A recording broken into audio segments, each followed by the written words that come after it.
আজকে আমি তোমাদের সঙ্গে শেয়ার করছি চিংড়ি মাছের মালাইকারি। আমি এখানে খুব ছোট ছোট চিংড়ি মাছ দিয়েই মালাইকারি তৈরি করছি।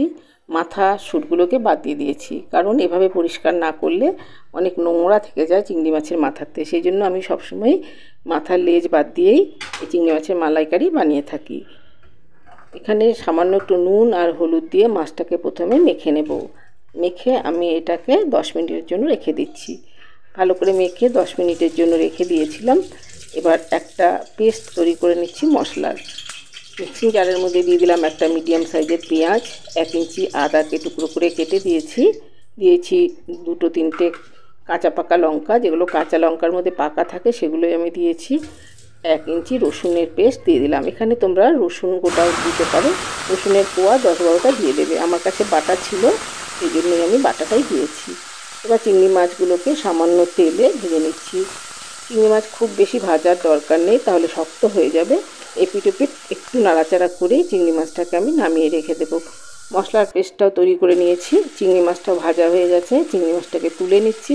চিংড়ি মাছটাকে তুলে নিয়ে একটা পাত্রের মধ্যে রেখে দিয়ে এবার ওর মধ্যে আরও একটু তেল আমি যোগ করে দেবো। যেহেতু এখানে তেলটা সম্পূর্ণই চিংড়ি মাছ ভাজার মধ্যেই চলে গেছে, আমি সামান্যই তেল দিয়েছিলাম।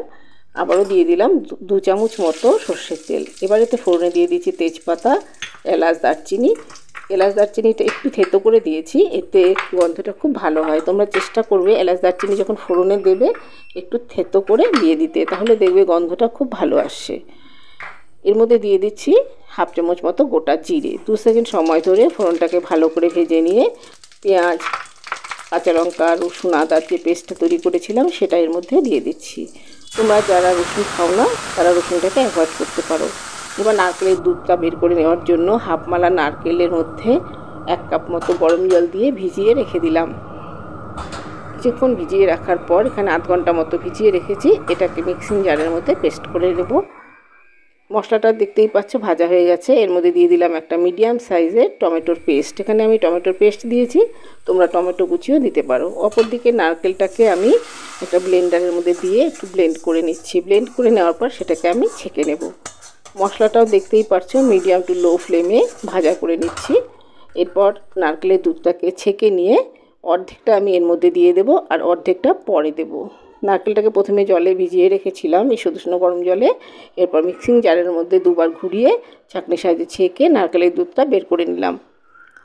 এরপর অর্ধেক নারকেলের দুধের মধ্যে দিয়ে ভালো করে কষিয়ে নেব। মশলাটাকে একটু জল দিয়ে দিয়ে কষাচ্ছি, নাহলে মশলাটা লেগে যাবে তলে, খেতে ভালো লাগবে না।